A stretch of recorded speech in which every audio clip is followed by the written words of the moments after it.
I am the Tofu Golem. Please enjoy the video. In this video, I will explain how to program a Jeep Cherokee key fob. While some vehicles allow simple button sequences, many modern models, including the Cherokee, often require a specialized programming device. This method helps you efficiently add new key fobs to your vehicle's system.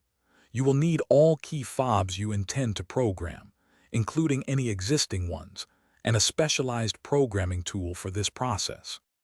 To begin, ensure your vehicle is securely in park with the engine completely off and all doors are firmly closed.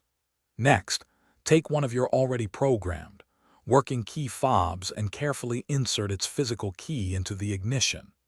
Turn the ignition to the run position, which typically involves 2 clicks, but it is crucial not to start the engine at this stage.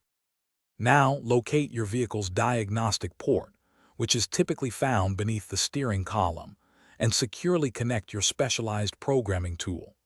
Carefully follow the tool's specific prompts and on-screen instructions to initiate the programming sequence. Once instructed by the device, insert the new, unprogrammed key fob into the ignition and turn it to the run position, again ensuring you do not start the engine. After inserting the new key fob, press the designated button on the programming tool to complete the process. Listen for a confirmation sound or observe a message indicating successful programming. Once complete, turn the ignition off, remove the key and disconnect the programming tool.